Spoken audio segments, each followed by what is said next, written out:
Hello everyone, welcome to my channel. तो अभी तक हम क्या कर रहे थे, मैं मैथ की साइंस की वीडियोस बना रही थी कि किन किन कैसे कैसे हमें चैप्टर्स करने हैं, कौन सा क्वेश्चन कैसे करना है। लेकिन आज जो वीडियो है वो इस पे है कि हम सभी सब्जेक्ट को कैसे प्रिपेयर करें। अभी अगर हम मेनली देखें तो 3 मंथ रह गए हैं बोर्ड एग्जाम के, जिसके लिए आप अच्छे से प्रिपेयर कर सकते हो, क्योंकि बीच में अक्टूबर में बहुत सारे फेस्टिवल भी है, तो आपका बहुत सारा टाइम तो उन्हीं में चला जाएगा। तो ये लगा के चलो कि आपके पास 3 मंथ है।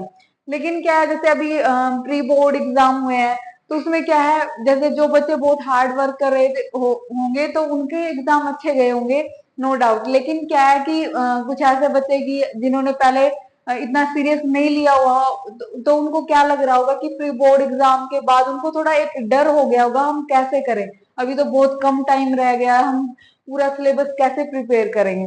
तो देखिए, अगर आप अभी भी ट्राई करोगे तो बहुत अच्छे से आप उसकी प्रिपरेशन कर सकते हो। तो उसके लिए क्या करना है, देखिए, अगर हम सभी सब्जेक्ट का देखें, एनसीईआरटी जो मेन है, मतलब हमें साइंस एसएसटी के लिए बहुत अच्छे से कर लेनी है एनसीईआरटी और मैथ। ठीक है, जैसे हिंदी इंग्लिश है, हिंदी इंग्लिश की अलग अलग बुक्स होती है, और आप अगर स्कूल में भी करोगे ना, अच्छे से आपका हो जाएगा। जैसे इंग्लिश में ग्रामर वगैरह स्कूल में कराते होंगे, अगर आप उसको अच्छे से ऑब्जर्व करोगे तो हो जाएगा। लेकिन जैसे एनसीईआरटी, जैसे जिन सब्जेक्ट की हम कर रहे हैं, साइंस हो गया, एसएसटी हो गया, मैथ हो गया, तो कैसे हमने एनसीईआरटी को कैसे करना है। एनसीईआरटी को हमने 3 पार्ट्स में डिवाइड कर लेना है। जैसे इजी चैप्टर्स हो गए, और कुछ ऐसे होते हैं, इजी तो होते हैं लेकिन थोड़े लेंथी होते हैं, ठीक है, और कुछ होते हैं हार्ड चैप्टर्स।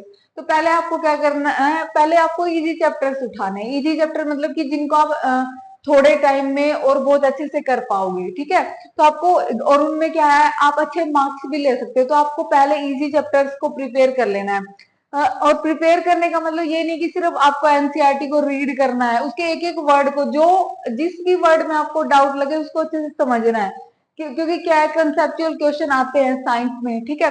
तो देखिए, पहले हम इजी चैप्टर्स को प्रिपेयर कर लेंगे, शॉर्ट नोट्स बनाएंगे, ये नहीं कि आपको बहुत लेंथी नोट्स बनाने, ताकि आप दोबारा रिवीजन करें तो आपके लिए इजीली हो जाए। और जैसे आप बुक में रीड कर रहे हो, कुछ आपको ऐसा लगा कि जो पहले पता नहीं था, कुछ नई चीज आपके सामने आई है, तो बुक पे वहीं पे आप उसको राइट कर दो, ठीक है। उसके बाद क्या है, जैसे इजी प्लस लेंथी चैप्टर, पहले आप इनको प्रिपेयर कर लोगे। मैं तीनों सब्जेक्ट की बात कर रही हूँ, मैथ एसएसटी साइंस, तीनों की बात कर रही हूँ। उसके बाद आ गया easy plus lengthy chapter.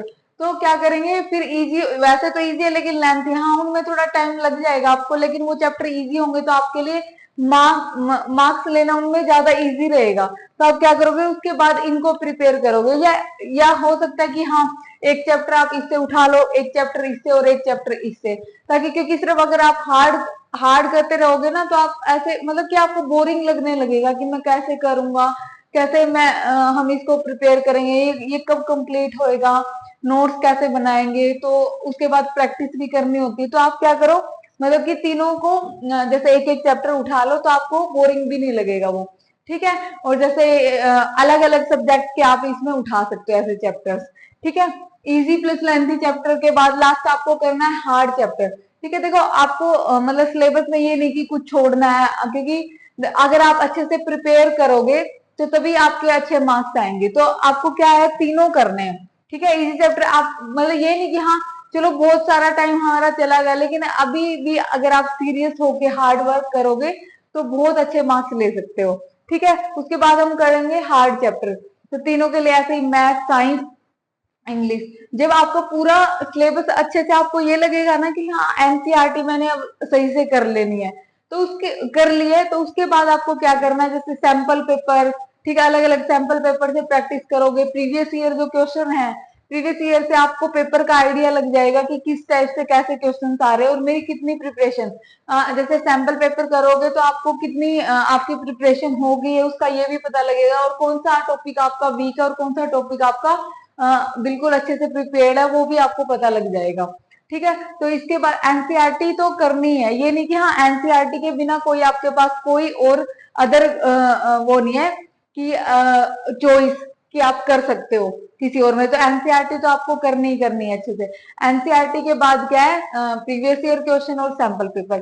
Sample paper से एक ये भी आइडिया लगेगा कि हाँ, जैसे 3 आवर्स का आपका एग्जाम होता है, तो आप इतने टाइम में कैसे उसको अच्छे से कंप्लीट कर पाओगे, क्योंकि एकदम से जब हम एग्जाम देते हैं ना तो क्या हो जाता है, हम मतलब कि बच्चों में ये हो जाता है कि ये कैसे कंप्लीट होएगा, बच्चे पेपर को देख के एक बार डर जाते हैं, तो वो डर आप में ना रहे तो इसके लिए आप सैंपल पेपर प्रैक्टिस जरूर करें।